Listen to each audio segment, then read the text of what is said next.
ज़िंदगी में हम हमेशा जीतते नहीं हैं और मुझे लगता है हर बार जीतना ज़रूरी भी नहीं होता, कभी कभी हारना भी ज़रूरी होता है लाइफ में।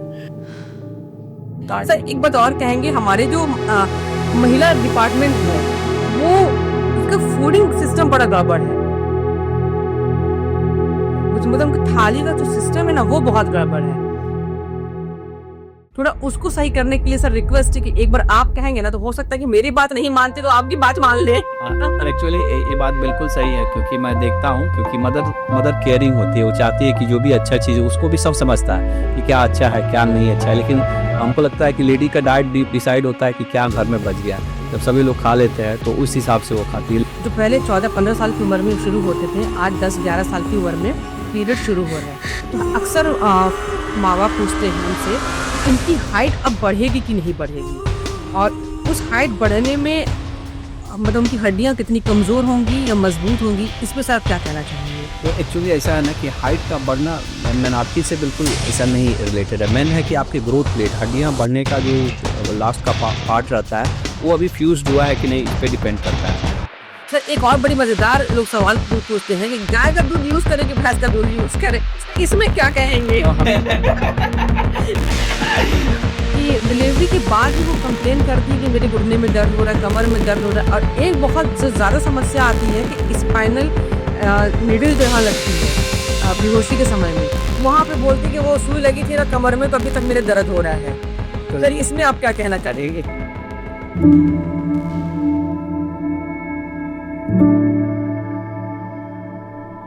आइए मिलते हैं आज सीवान के बहुत सीनियर डॉक्टर से, ऑर्थो के डॉक्टर हैं, बहुत चाहते हैं, हर किसी के बहुत चाहते हैं, डॉक्टर रामेश्वर सर से। Welcome sir. Thank you doctor Shabina. हाँ शबीना, आप मेरे सिस्टर भी हैं और हम लोग लायंस क्लब के लायंस फ्रेंड भी है। हाँ, तो बहुत ही अच्छा आज का पॉडकास्ट मुझे लगता है कि बहुत ही अच्छा होने वाला है और लोगों को, जो भी लोग भी देख रहे हैं उनको भी बहुत अच्छा लगने वाला है। क्योंकि सर सबसे ज्यादा बात यह है कि आप जो वीडियो बनाते हैं करते हैं उसमें आप बिल्कुल रियल चीजें लेकर के आते हैं, कोई उसमें बनावटी नहीं होता, कोई ऐसा पेशेंट वाला बड़ा टिपिकल वर्ड नहीं होता। तो हमारे व्यूवर्स को बड़ा अच्छा लगता है कि जो बातें लाइफ में हो रही हैं हम लोग वही बस सीख रहे हैं, उनको समझना बहुत आसान होता है। बात सही कर रहे हैं। एक्चुअली मैं तो बहुत दिन से वीडियो बना रहा हूँ, मुझे लगता है कि 5-6 साल हो गया, लेकिन मेरे वीडियोस अभी जो मैंने, हमको लग रहा है 6 महीना साल भर से ज़्यादा बने, एक तरह से वो उसके रीच बढ़े हैं। अदरवाइज पहले तो मेहनत तो पहले भी करता था लेकिन उस वक्त उतना रीच नहीं होता था, और मैं हमेशा ये करता हूँ, मैं बहुत फैंसी चीज़ों को यूज़ भी नहीं करता हूँ वीडियो बनाने में। जो हमारे पास है, मैं बिलीव करता हूँ कि जितना सिंप्लिसिटी और जितना ईजी चीज़ें होगा उसको करना ज़्यादा आसान है, ज़्यादा उसको कॉम्प्लिकेटेड करने से दिक्कत होता है। सर आपके हमारे पॉडकास्ट में आने के लिए हमने 2 लाइन लिखी थी, वो बस सुनाना चाहेंगे कि हार को जीत की एक दुआ मिल गई, हार को जीत की एक दुआ मिल गई, तृप्त मौसम में ठंडी हवा मिल गई, आप आए डॉक्टर साहब जी, यूं लगा जैसे हर दर्द को कुछ दवा मिल गई। चलिए थैंक यू। और मैंने एक कविता अभी रिसेंटली ही लिखा था, जिसके कुछ मुखड़े मैं चाहता हूँ कि, क्योंकि ये रिलेटेड है उससे ना, कि ज़िंदगी में हम हमेशा जीतते नहीं हैं और मुझे लगता है हर बार जीतना ज़रूरी भी नहीं होता, कभी कभी हारना भी ज़रूरी होता है लाइफ में। और उसी पे एक कविता है, क्योंकि और जो लोग हारते नहीं वो कभी जीत भी नहीं सकते हैं। अगर किसी को लगता है कि वो आदमी जीत रहा है तो शायद कभी ना कभी वो अपनी ज़िंदगी में हारा है, इसीलिए वो जीत भी रहा है। तो उसी पे एक है, क्योंकि कितना बार लोग रहता है कि थोड़ी सी हार हो जाती है तो उससे घबरा जाते हैं, और ये खास करके मैंने अपने बच्चों के लिए लिखा था, क्योंकि वो भी टेंशन करते हैं, कभी अच्छा नहीं मार्क्स आता है, चाहिए होता है कि कैसे होगा क्या होगा। जीत जाओ हरदम ऐसी मेरी अभिलाषा नहीं। मैंने बच्चों के लिए ही लिखा था कि तुम हमेशा जीत जाओ, ऐसा मेरी अभिलाषा नहीं, लेकिन छोड़ दो मैदान, ये भी तुमसे आशा नहीं। तो मैदान छोड़ के नहीं जाना, लगे रहना है, सही नहीं है। तो चलिए अभी हम लोग सीधे पॉडकास्ट शुरू करते हैं। आज हमारे साथ ऑर्थो डॉक्टर हैं, बहुत सीनियर हैं, 18 साल से ज़्यादा प्रैक्टिस हो गई सिवान में। सिवान के हमको लगता है कि इतनी सेवा दिए हुए हैं, इतने पेशेंट को देखे हुए हैं, इतने एक्सपीरियंस हैं। आज उसी के बिहाफ पे हम लोग कुछ बातें करेंगे जो प्रेगनेंसी से रिलेटेड, महिलाओं से रिलेटेड होगी और बच्चों से रिलेटेड होगी, क्योंकि बहुत ज़्यादा परेशानी है। हर कोई कहता है कि घुटने में दर्द है, कमर में दर्द है, हड्डियों में दर्द है। तो आज हम लोग सर से समझने की कोशिश करेंगे कि वो दर्द जो है वो सच में मिथ है या फैक्ट है, उसके लिए हमको दवाई चाहिए या हमको सप्लीमेंट चाहिए, न्यूट्रिशंस चाहिए। तो सर सवाल ये है कि प्रेगनेंसी में अगर हम लोग बात करें तो प्रेगनेंसी में सबसे कॉमन जो हड्डी में दर्द होते हैं, जॉइंट्स में जो पेन होते हैं, वो कौन से होते हैं? प्रेगनेंसी में एक्चुअली देखिए, प्रेगनेंसी क्या है ना कि एक माँ जो जननी होती है खुद एक क्रिएशन कर रही होती है। समझिए कि आपके शरीर से ही एक शरीर बन रहा है, एक और बच्चा बन रहा है, और बच्चों का जो फाउंडेशन रहता है वो बोन ही रहता है। बोन, जॉइंट्स, हड्डियाँ और कैल्शियम, और ये सब कहाँ से मिलता है? सब माँ के शरीर से ही जाता है। तो न्यूट्रिशनली ये बहुत ही डिमांडिंग सिचुएशन होता है एज ए मदर, कि आपको अपना न्यूट्रिशन का तो देखभाल करना ही है, लेकिन जो आपके पेट में पल रहा है बच्चा, उसके भी न्यूट्रिशन का ध्यान देना पड़ता है। और अगर वो न्यूट्रिशंस की कमी होने के कारण से कितना बार होता है कि लेडीज़ को, अच्छा है कितना बार, बहुत सारा जो एक कह सकते हैं कि शरीर में ऐसा बदलाव होता है, आप जो बच्चा हुआ पेट में है, भले हो सकता है आपका न्यूट्रिशन बहुत है, लेकिन आपके फिजिक्स, आपके जो शरीर का फिजिक्स है वो थोड़ा चेंज हो जाता है।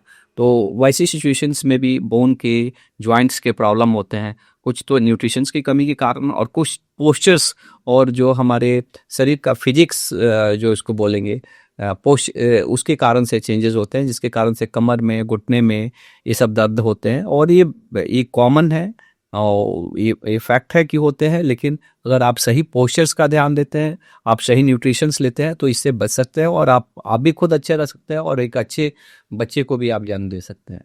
ये तो ज़्यादा अच्छे से आप मैडम बता सकते हैं, लेकिन बहुत सारी लेडीज़ एक्चुअली प्रेगनेंसी में तो नहीं, लेकिन प्रेगनेंसी के बाद हम लोग के पास आती हैं जब उनके बच्चे हो जाते हैं कि कमर में दर्द हो रहा है, और अधिकतर समय हम देखते हैं कि वो न्यूट्रिशनल ही डिफिशियंसी रहती है। और कहीं ना कहीं हम लोग के यहाँ एक और भी होता है कि बच्चा जच्चा हो जाने के बाद से लोग उतना फिटनेस के प्रति ये नहीं रहते हैं। ये लोग माने एक ये गलत धारणा है कि जो मोटा है वो हेल्दी है। सर हमारे प्रैक्टिस में हमेशा जो पेशेंट आती हैं वो आफ्टर डिलीवरी वो कहती हैं कि कम मतलब 2 से 3-4 महीने तक कहती है कि मेरे कमर में दर्द हो ही रहा है, मेरे घुटने में दर्द हो रहा है, मेरे शोल्डर में पेन हो रहा है। हम लोग तो कोशिश करते हैं कि उसको पेन किलर एंड कैल्शियम और आयरन वगैरह दे दे, बट उससे भी कोई रिलीफ नहीं मिलता है। तो ऐसी महिलाओं के लिए आप क्या कहना चाहेंगे? एक तो पहला चीज़ कि अगर इस तरह से दर्द होता है तो क्या कारण रहता है? तो एक न्यूट्रिशनल कमी के कारण से, कि कैल्शियम, विटामिन डी की कमी के कारण से जो हड्डियाँ थोड़ा सा ये हो जाती है, उसके कारण से भी, वेट गेन होने के कारण से ना, और तीसरा एक कि सही पोस्चर्स और मसल्स का टोन सही नहीं होने के कारण से दिक्कत होता है। तो एक्चुअली आपको न्यूट्रिशन पे ध्यान देना है, कैल्शियम, विटामिन डी, ये सब चीज़ें लेना है। और भी आप लोग जैसे आयरन वगैरह देते हैं, केवल कैल्शियम विटामिन की थोड़ी कमी होती है, बाकी भी न्यूट्रिशन की कमी होती है। तो ये सब चीज़ों का ध्यान देना है। इसके साथ साथ आपको अपने पोस्चर्स का ध्यान देना चाहिए, जो आप ज़्यादा बेहतर ढंग से बता सकते हैं, और कुछ एक्सरसाइज भी करना है ताकि आपके मसल टोन्ड अप रहे, क्योंकि आप हड्डियों को मजबूत कर देंगे आप ये सब चीज़ें करके, लेकिन हड्डियाँ भी और मांसपेशियाँ भी मजबूत होने के लिए कुछ उसकी एक्टिविटी होनी चाहिए। कितना बार लोग प्यार में, चाहने में ये हिसाब बैठा के, तो ये प्यार नहीं है। मुझे लगता है कि अगर आप सचमुच अपने स्पाउस को प्यार करते हैं तो आप उसके साथ वॉकिंग के लिए जाइए। कुछ स्ट्रेंथनिंग ट्रेनिंग भी होनी चाहिए, खास करके पोस्टमार्टम जो रहता है, और ये आपके मसल्स के टोन को स्ट्रांग करता है, हड्डियों को मजबूत करने में हेल्प करता है। आप कितना भी अच्छा आप न्यूट्रिशन ले रहे हैं, हो सकता है आपको कैल्शियम, विटामिन डी की कोई कमी नहीं है, लेकिन फिर भी अगर आप एक्सरसाइज नहीं करेंगे तो मांसपेशियां, हड्डियां कमजोर होगी, और जो अच्छा नहीं। सर हमने प्रैक्टिस में देखा है कि स्पाउस जो होते हैं अपनी वाइफ का पब्लिक के सामने हाथ पकड़ने में भी बड़ा शर्माते घबराते हैं। अगर हमने उनसे कह दिया कि अपनी वाइफ को लेकर तुम टहलने जाओ, तो लगता है कि हमने क्या मुसीबत डाल दी उनके ऊपर, हमने कहाँ डाल दिया उनको। अब मैंने अपने मैडम का, आपने देखा कि नहीं, मैंने पल्लू वो क्या उसको बना रहा हूँ। अब 2-4 डॉक्टर साहब लोग मेरे पास कि क्या सर बॉस आप हम लोग को जीने नहीं दीजिएगा। मेरी मैडम बोल रही हैं कि देखिए उतना बड़ा डॉक्टर है, वो अपने वाइफ का पल्लू बना रहे हैं, और आपको घड़ी पे और दरी पे चाय और कॉफ़ी चाहिए, पानी चाहिए। तो ये चीज़ें हैं, लेकिन असली प्यार तो यही है कि एक दूसरे का केयर करना, और एक दूसरे का ध्यान देना, और एक दूसरे के साथ फिटनेस की जर्नी शेयर करना। बिल्कुल सर। इतना ही अगर हमारी आज की जो व्यूअर्स है वो समझ लेना, तो शायद उनमें जो एक कहते नहीं प्रेम का जो एक बॉन्ड है वो बड़ा स्ट्रांग होगा, और महिला को भी फीलिंग नहीं आएगी कि हमने क्या मुसीबत ले ली पेट में बच्चा लेकर के। जनरली आती है जो महिलाएं हमेशा क्लिनिक में, तो वो यही कहती हैं कि हम अब दोबारा बच्चा पैदा नहीं करेंगे, इतनी मुसीबत हमको हो रही है एक ही बच्चे में, तो नेक्स्ट बच्चे के लिए वो लोग बहुत घबराती हैं। बात सही कर रहे हैं, और सपोर्ट नहीं मिलने की वजह से। बात सही कर रहे हैं, क्योंकि बच्चा क्रिएशन माने मैं एक अब बात बात में आया, मेरे मन में हमेशा एक रहता है बीइंग ए मेल कि काश मेरे में एक कैपेबिलिटी होती कि मैं किसी बच्चे को कुछ जन्म दे पाता। लेकिन ये गॉड की ये कितना बार हम लोग के हिंदू माइथोलॉजी में भी बोलते हैं लोग कि पुरुष और महिला कभी बराबर नहीं हो सकते, कभी नहीं। कभी नहीं। महिला महिला हमेशा पुरुष से बहुत आगे है, क्योंकि वो क्रिएट कर सकती है, वो चीज़ें बना सकती है। पुरुष बना नहीं सकता है, वो संभाल सकता है, देख सकता है, उसका भरण पोषण कर सकता है। और ये बच्चा पैदा करना ना एक सामूहिक माने पूरी परिवार की जवाबदारी होती है एज ए हस्बैंड। और मुझे लगता है कि ऐसा नहीं है कि मैं भले भाषण दे रहा हूँ और मैं बहुत अच्छा हस्बैंड हूँ, मैं ऐसा नहीं कर सकता, क्योंकि मेरे में भी बहुत 50 खोट है। मेरे कुछ ना पड़े, हाँ वो मेरी वाइफ ज़्यादा अच्छे से बता देंगी। लेकिन इतना तो पक्का है कि ये पूरा फैमिली की जवाबदारी होती है, और अगर सपोर्ट सभी तरह से थोड़ा थोड़ा रहे तो चीज़ें बहुत बेहतर होती है। जैसे महिलाएं शादी के बाद या प्रेगनेंसी आने के बाद बहुत सारी चीज़ें इग्नोर करती हैं, मैनेज करती हैं। उसका सबसे बड़ा रीज़न क्या होता है कि महिलाएं ब्याह करके दूसरे घर जाती हैं, तो वहाँ खुद को एडजस्ट करने में उनको बहुत टाइम लगता है। लेकिन फिर भी जब बच्चा पेट में आता है, उसके बाद जो उनके बॉडी में बहुत चेंजेस आते हैं, उनको बहुत इग्नोर करती हैं। और सर ये जानना चाहते हैं कि कौन सा ऐसा पेन है जो वो रेगुलर वो उसको इग्नोर करती रहती हैं? डिलीवरी के वक्त के मैंने बच्चे ये ज़्यादा अच्छा आप बता सकते हैं डॉक्टर सवीना। मुझे लगता है कि आपको ज़्यादा अच्छा से मालूम होगा, क्योंकि अधिकतर समय प्रेगनेंसी से रिलेटेड जब जितना दिन प्रॉब्लम रहता है ना, लेडीज़ भी हम लोग के पास एज ए ऑर्थोपेडिक सर्जन नहीं आती हैं, वो ज़्यादा गायनेकोलॉजिस्ट के पास ही आती। तो अब मैं आपसे पूछना चाहूँगा कि क्या क्या उनको ध्यान देना होता है। क्या है कि दिन तो कट जाते हैं, सुबह में शाम तक क्या होता है कि महिलाएं या घर में काम कर रही हैं, उठ रही हैं, बैठ रही हैं, खाना पीना है, तो वो दिन कट जाते हैं। लेकिन जैसे जैसे वक्त गुजरता है और रात आती है ना, जब उनकी बॉडी रिलैक्स मोड पर बेड पर जाती है, तो उनको पेन ज्यादा होता है। कभी कमर का दर्द या बच्चे का मूवमेंट, माँ आराम करती है तो बच्चे का मूवमेंट ज्यादा होता है, तो उससे वो परेशान होती हैं। और फिर वहां पर उनको परिवार का सपोर्ट नहीं मिल पाता। हस्बैंड बोलता है कि मेरी नींद खराब हो रही है, डिस्टर्ब मत करो, वो उसको देखता नहीं है। बूढ़ी जो औरतें होती कहती है कि तुम ही बच्चा पैदा करती हो, हम लोग ने भी किया है, ये सब चीजें होती हैं। जो उनको एक मेंटल सपोर्ट मिलना चाहिए वो नहीं मिल पाता। तो यहाँ पर बॉडी पेन से ज्यादा ऐसी महिलाएं मेंटली बहुत पेन में आती हैं, और उनको ये फीलिंग आती है कि हमको बच्चा नहीं करना चाहिए था, हमने गलती कर दी। और ये हमने मैक्सिमम अपनी पेशेंट से जो आज की जनरेशन है उनको देख रहे हैं ना, ये चीजें बहुत कॉमन दिख रही है। सिर्फ सपोर्ट नहीं होने की वजह से वो उनका जो वो पेन होता है ना, वो कह नहीं पाती। अपने घर में सीनियर से कहती हैं, जो भी सीनियर उनके घर में लेडी उनसे कहती है, तो वो कहती है कि हम लोगों ने 10-10 बच्चे पैदा कर लिए, हमें कुछ नहीं हुआ, और तुमने एक किया तो तुम्हारी ये आफत है। और हस्बैंड तो कहता है कि हमको परेशान नहीं करो, हमको सोने दो। बात सही। मैंने एक्चुअली ये जो आज के बात आप बिल्कुल सही कर रहे हैं कि आज की कोई भी मैंने लेडी है ना, मैंने बहुत कम ही लेडी होंगी जो ये कहेंगी कि मेरे को 2 से ज़्यादा बच्चा है। तो इसका रीज़न जैसे आप बता रहे हैं सिंपली, कहीं ना कहीं फैमिली सपोर्ट उसके लिए नहीं रखता है। उसको लगता है कि बच्चा पैदा करना ये केवल मेरी खुद की जवाबदारी है, और उसको पालना और उसके कष्ट को समझना। तो मुझे लगता है जी फैमिली सपोर्ट रहे, क्योंकि मेरे भी मन में हमेशा मैं डेली बता रहा हूँ कि मेरे मन में रहता था कि मेरे और बच्चे हों, लेकिन कभी वाइफ ने ये भी नहीं हुआ, और मेरी उतनी औकात नहीं रही कि मैं अरे सर आप भी औकात, आप तो कितने बच्चे पालने सर? नहीं पालने के लिए पालते थे, लेकिन मैडम को इन्फ्लुएंस कर रही थी, औकात मेरी नहीं रही। हाँ तो लेकिन ये बात सही है कि अगर कहीं ना कहीं अगर हस्बैंड फैमिली अगर बच्चों को अच्छा मैंने वाइफ को अच्छा सपोर्ट करे, तो हर माँ चाहती है कि वो एटलीस्ट 2 से 3 बेबीज तो बों। जी जी जी जी। चलिए, और तो इसमें और क्या क्या मैंने एक प्रेगनेंसी में इस तरह के कष्ट रहे, क्या पोस्चर में रहना चाहिए, किस पोस्चर में सोना चाहिए, ताकि उनको हड्डियों का चाहे जो पेन वगैरह होता है कम हो, तो वो थोड़ा सा बताइए, क्योंकि बहुत सारे व्यूअर्स आपके, क्योंकि ये सब मैं नहीं आता। प्रेगनेंसी में सर सबसे ज्यादा क्या होता है कि महिलाएं, जैसे प्रेगनेंसी को 3 पार्ट में बांटा गया। फर्स्ट ट्राइमेस्टर 1 से 3 महीना, फिर 3 से 6 महीना, 6 से 9 महीना।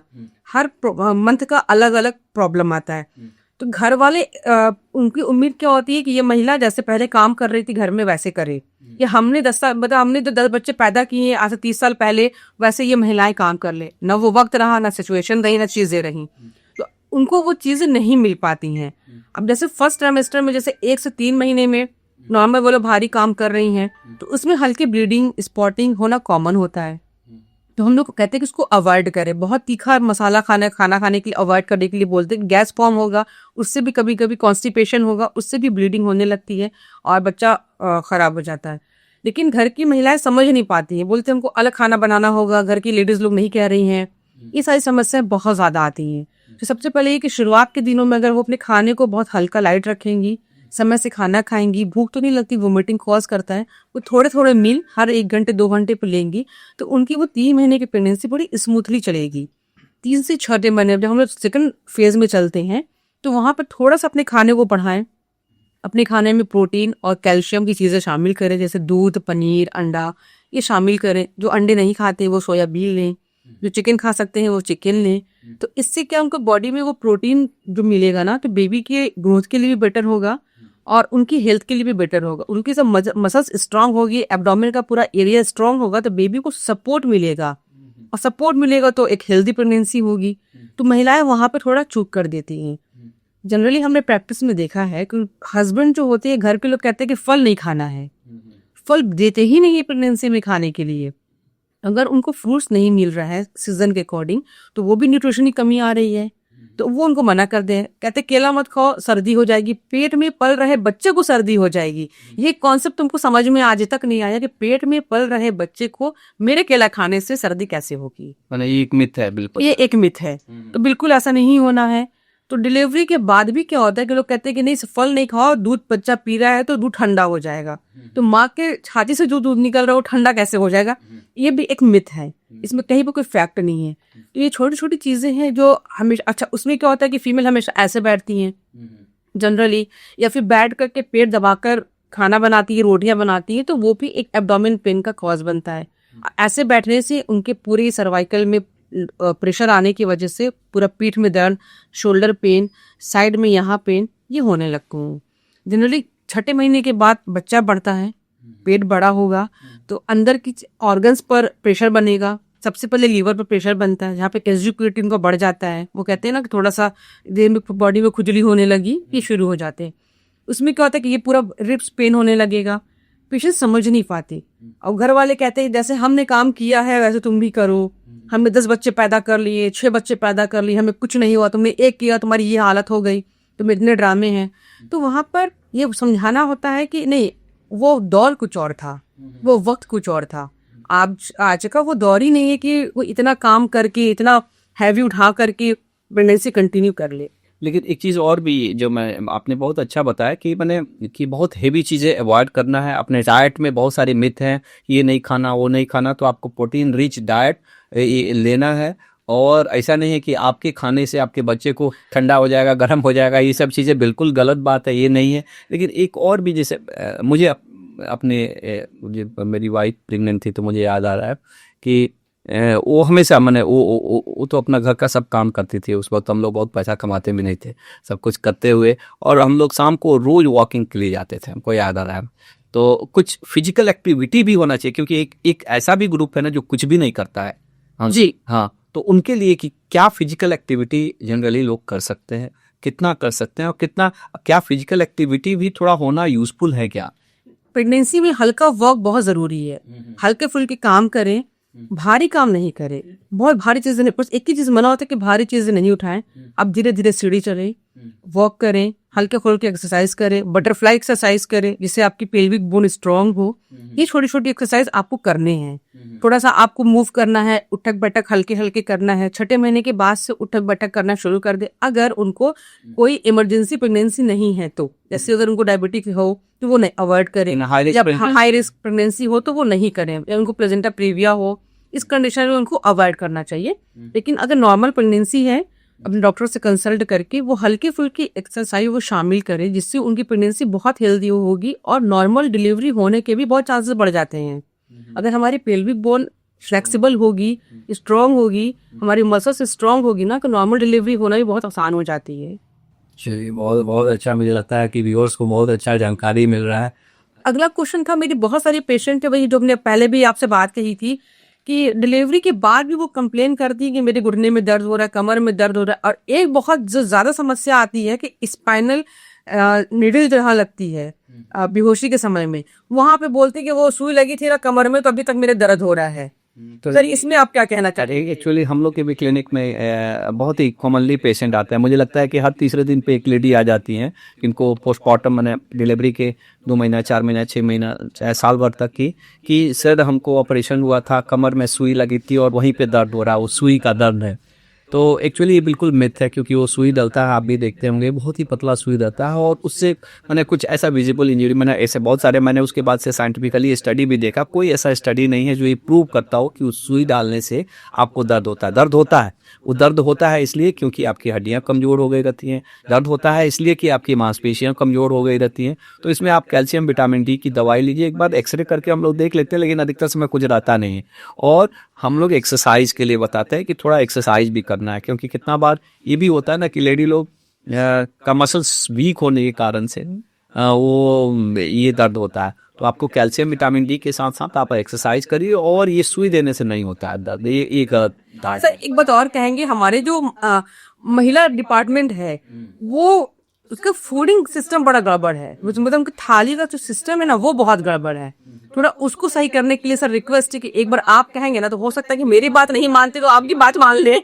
एक्चुअली ये बात बिल्कुल सही है, क्योंकि मैं देखता हूँ, क्योंकि मदर केयरिंग होती है, वो चाहती है कि जो भी अच्छा चीज़ है उसको भी सब समझता है कि क्या अच्छा है क्या नहीं अच्छा है। लेकिन हमको लगता है कि लेडी का डाइट डिसाइड होता है कि क्या घर में बच गया, जब सभी लोग खा लेते हैं तो उस हिसाब से वो खाती है। लेकिन वो पिलर है, एक स्वस्थ माँ पूरे परिवार के लिए एक ये है, तो उसको अपने स्वास्थ्य का भी ध्यान देना चाहिए। और उसके डाइट में दो तीन चीज़ें हैं जो मुझे लगता है कि बहुत ही इम्पोर्टेंट है। एक तो पहला चीज़ कि उसमें जैसे हम लोग सभी लोग का, हम इंडियन आदमी लोग का कि प्रोटीन डिफिशिएंट डाइट है, तो उनके डाइट में प्रोटीन की मात्रा ज़्यादा होनी चाहिए। Fruits, green leafy vegetable and salad जिसमें विटामिन और मिनरल्स ज़्यादा हैं, वो ज़्यादा मात्रा में होनी चाहिए। ऐसा नहीं है कि जैसे आप ही बताया कि ठंडा हो जाता है, कितना लोग नहीं खाते हैं फ्रूट्स, जिसे हम लोग भी बोलते हैं कि फल खाइए, अरे ठंडा हो जाएगा सर, घुटना का दर्द बढ़ जाएगा। तो ये सब बिल्कुल गलत धारणा है। आपको दर्द है वो अलग तकलीफ है।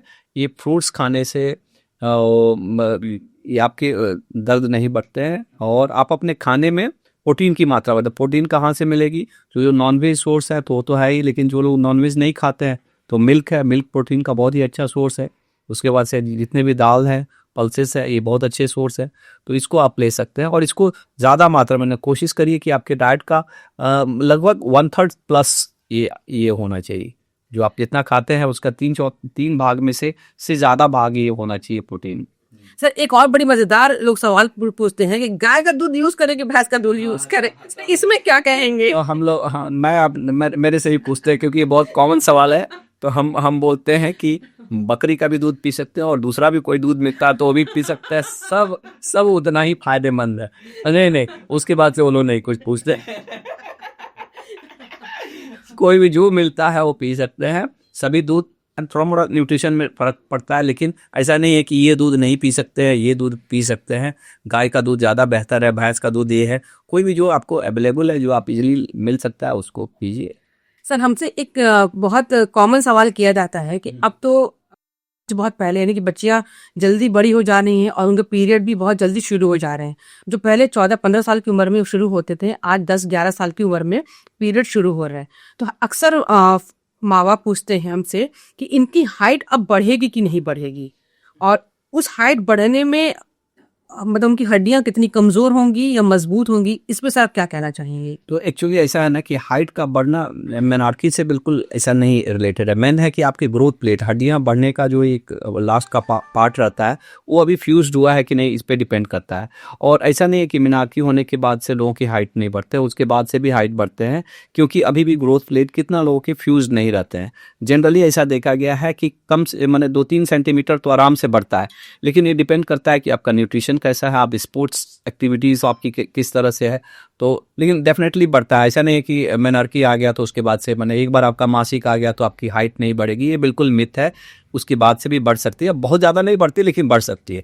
और आप अपना डाइट अच्छा रखते हैं, स्पोर्ट्स वाले हैं, तो आपकी हाइट बढ़ेगी, ऐसा नहीं है कि नहीं बढ़ेगी। सर इसमें एक चीज और पूछना चाहेंगे कि जो ग्रोथ प्लेट होता है उसकी जांच के लिए क्या करना चाहिए? एक्सरे से दिख जाता है, घुटने के एक्सरे में दिख जाए। हाँ, घुटने के एक्सरे में दिख जाता है कि अगर घुटने एक्सरे करवा लेते हैं तो पेशेंट समझ लेगा कि इसमें अभी बढ़ेगा कि नहीं बढ़ेगा, तो समझ देख सकते हैं कि पता चल जाता है कि अब इसकी हाइट बढ़ेगी कि नहीं बढ़ेगी। सर आपके बाबू तो बहुत लंबे हैं।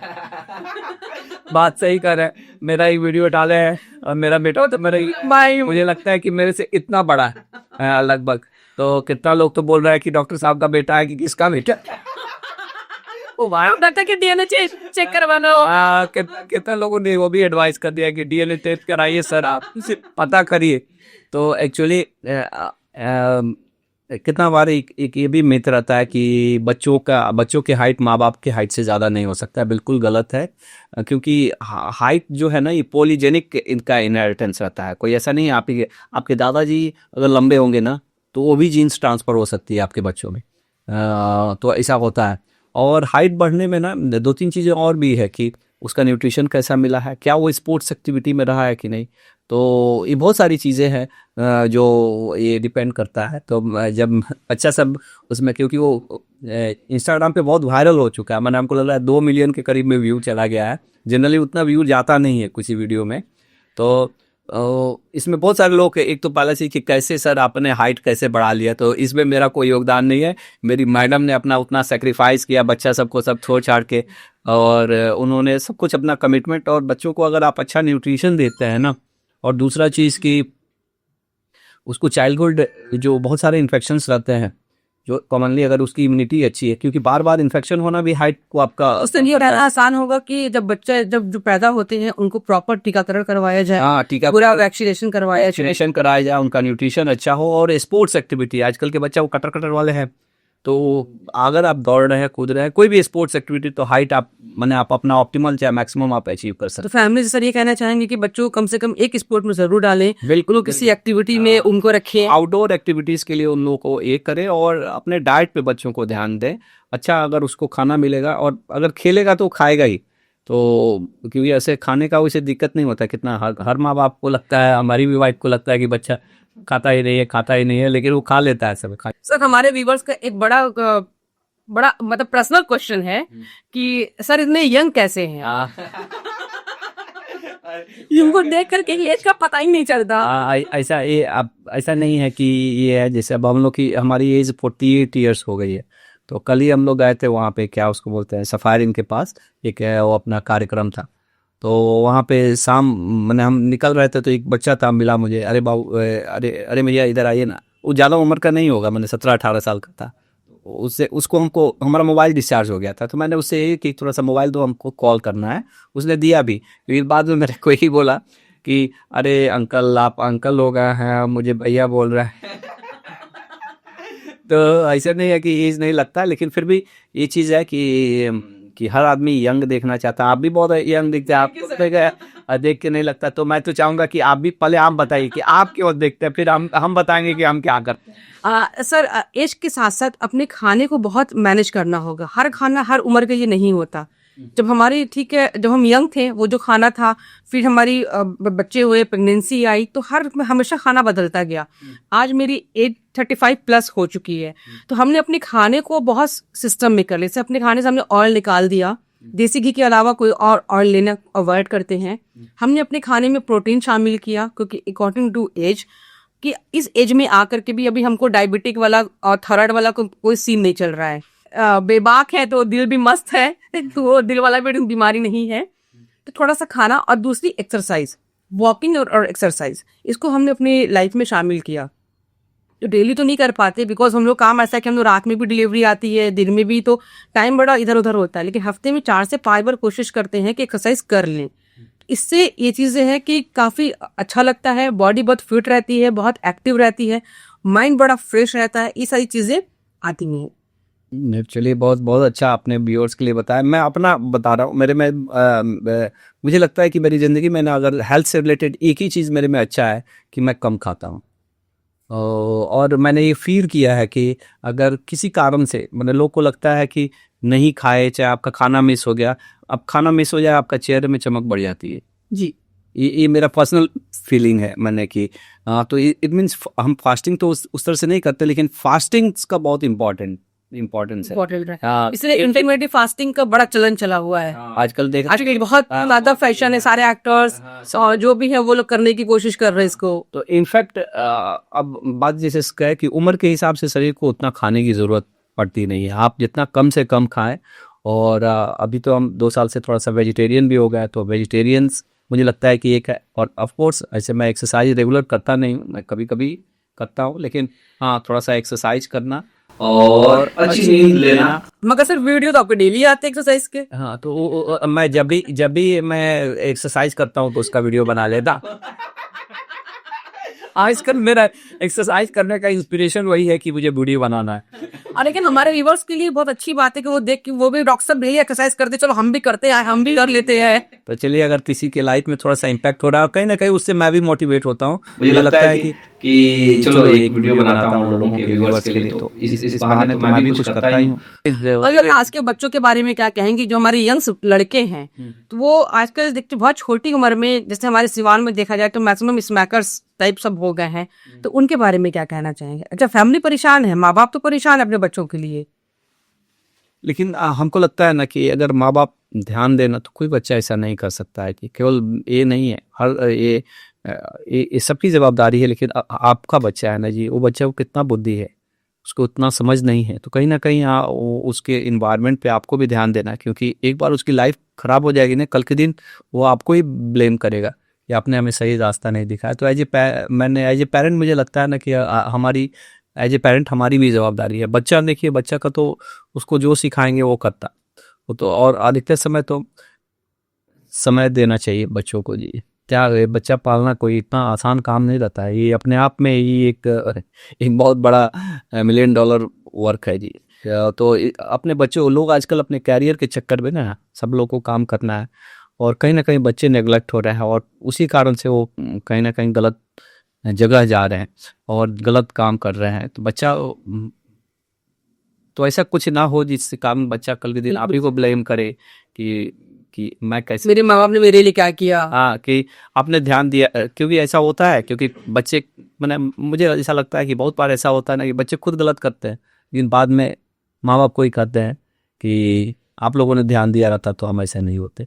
तो ऐसा मौका ना आए मुझे। सर, जिनसेट के बारे में क्या कहेंगे, जो बाइक लेकर के बिल्कुल यूं यूं चलते हैं, उनके बारे में क्या कहेंगे? वो चले सर, उसमें एक और भी है, वो जो ट्रामा लेकर के आते हैं, वो हेलमेट टूट के जो सर में घुस जाता है और छाती कहीं कहीं टूट जाता है, उसके बारे में क्या कहेंगे? मैं वैसे बच्चों को बोलता हूँ, धन्यवाद बेटा, बहुत अच्छा काम कर रहे हो। मर्द ही ऐसा करता है, लड़की थोड़े कर पाएगी। बहुत बढ़िया काम कर रहे हो, तुम्हारे कारण मेरा बेटा दिल्ली पढ़ता है, धन्यवाद, तुम्हारे कारण मेरा रोजगार चल रहा है। बिल्कुल करना है, करते रहना है, करता है, यही बिल्कुल बिल्कुल सही बात है। शाबाश शाबाश। और मैं यही बोलता हूँ, जिसको समझना है समझ लेगा, नहीं समझना है मत समझे, अच्छा है, अपना धंधा पक्की। उस एक्सीडेंटल केसेस बहुत ज्यादा बढ़ते हैं, और उस एक्सीडेंटल केसेस में यंगस्टर्स बहुत ज्यादा हैं। तो एक्चुअली देखिए, ये चीज़ें तो है ही, लेकिन ये अवेयरनेस तो होना चाहिए ना बच्चा को। देखिए, हम भी जब हम मुझे लगता है ना कि जब मैं भी यंग था ना, जब पहली बार मुझे बाइक मिली थी तो हम भी वैसे ही चलाते थे। लेकिन जब पीजी के रेसिडेंस में आए ना, और जब पहली बात मैंने जो रात को बच्चा इस तरह से होता है एक्सीडेंट, क्योंकि सबको लगता है ना कि उसके साथ उसने देखा नहीं है एक्चुअली उसके कॉम्प्लिकेशंस को। एक बार जिसने, उसके बाद से जब हम पीजी के रेसिडेंस में आ गए ना, फर्स्ट ईयर के बाद से तो हम तो आराम से उधर वो लेके आता था तो हम इधर साइड हो जाते थे। तो एक्चुअली आप दुनिया देखे नहीं है बाबू। जिसकी मुझे याद आ रहा है, एक लड़का बहुत ही अच्छा, मैंने यहीं पे ओनिस करके नाम है, आज भी मुझे याद आ रहा है। वो लड़के का चेहरा भी मुझे याद आता है बिल्कुल। वो उसका मैंने एक सुंदरता के चेहरे में रहता ना कि जितना कट है, चोक मुंह उसका गोल मुंह हो गया। समझे नहीं, मैंने हंसना नहीं चाहिए मुझे, क्योंकि आप समझ सकते हैं उस माँ बाप पर क्या गुजर रही होगी। एक्चुअली याद आ रहा, हालात में देखे वो याद आ रहा है मुझे कि वो हमारे यहाँ ही काम करता था, नया नया कंपाउंडर था, शायद वो लोग देख रहे होंगे तो। और उसका एक्सीडेंट हुआ, मेरे पास इमरजेंसी में आया, मैंने हेलमेट पहन के ही था, लेकिन सब मैंने उसका जॉब होनी सब से पिचक गया। हमने फर्स्ट एड करके, हम क्योंकि यहाँ करने लायक नहीं था, हमने बाहर भेज दिया। 6 महीना बाद वो बच्चा मेरे पास आया। वो जो लड़का जिसका नाक नक्शा था, खूबसूरत सा, सुंदर सा, बिल्कुल वो गोल हो गया था उसका चेहरा। हमारे व्यूअर्स को ना मोबाइल देखने का तरीका बता दीजिए, दर्द भी नहीं हो और वो मोबाइल खूब एंजॉय करे मोबाइल। एक्चुअली ये तो मुझे भी बहुत ज्यादा नहीं मालूम है, क्योंकि मैं भी देखता हूँ ना कि मुझे, क्योंकि मैं भी देखता हूँ, ऐसे देखते ऐसे हो जाता है बिल्कुल। हाँ। फिर वो सर में दर्द, ये गर्दन में दर्द, गर्दन में दर्द होता है जी। हाँ। तो सर, इसका उपाय बताइए कि ऐसा हम लोग देखें कम से कम दर्द नहीं हो। तो मैंने मेरे अनुसार, क्योंकि मुझे भी होता है, तो मैं अपने प्रैक्टिकली इसको कोरिलेट करके, भले ही दूसरे को ज्ञान दे रहे हैं हम लोग, लेकिन होता है क्या ना कि गर्दन को आप पोजीशन ऐसा होना चाहिए ना कि गर्दन ज्यादा देर स्ट्रेट रहे, गर्दन आगे झुका के, चाहे कोई एक पोस्चर में, कोई ऐसा मैंने स्ट्रेट पोस्चर में आप ज़्यादा देर तक रख सकते हैं, लेकिन अगर ऐसे करके आपको देखना पड़ रहा है, चाहे ऐसे करके देखना पड़े, चाहे ऐसे करके, चाहे ऐसे करके ज़्यादा देर आप देख रहे हैं, तो ये अच्छा पोजीशन नहीं है और इसको अवॉइड करना चाहिए। कि एक पोजीशन में जो स्ट्रेट पोजीशन नहीं है, ज़्यादा देर गर्दन ना रखें। और मुझे लगता है यही है। और सबसे ज़रूरी है कि ज़्यादा देर नहीं है देखें तो अच्छा है, क्योंकि एक केवल शरीर ही नहीं, दिमाग भी खराब करता है। सर पब्लिक को लगता है कि डॉक्टर को दर्द नहीं होता, और आपने कहा कि दर्द होता है मेरे गर्दन में, तो ये तो बड़ी अजीब बात है कि डॉक्टर को दर्द कैसे होगा। डॉक्टर को सब कुछ होता है। आपको जान के ताजुब होगा कि आम आदमी से ज़्यादा डॉक्टर लोग बीमार हैं, आम आदमी से ज़्यादा डॉक्टर लोग हाइपरटेंसिव है। तो क्योंकि हम लोग का प्रोफेशन भी ऐसा है, और ज्ञान देना और खुद उस पर रहना, इसमें बहुत अंतर होता है।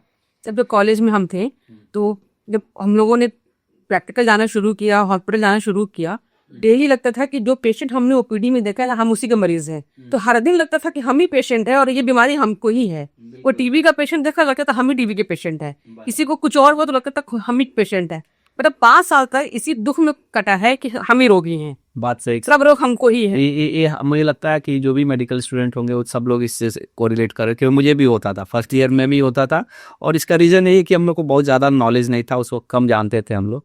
लेकिन वही जो अदगल गगरी छलकत जाए तो इस वक्त है ऐसा होता है।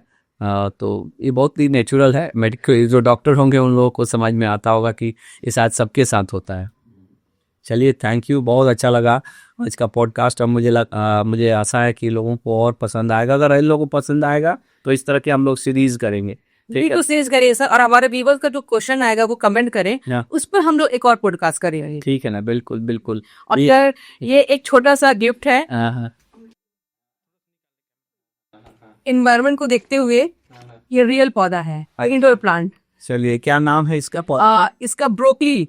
चलिए, ये अच्छा, ये कल्चर अभी धीरे धीरे डेवलप हो रहा है कि लोग ये प्लांट गिफ्ट कर रहे हैं। मुझे बहुत पर्यावरण को देखते हुए। थैंक यू डॉक्टर सबीना, बहुत ही अच्छा। ये क्या नाम है? ब्रोकली जी। हाँ।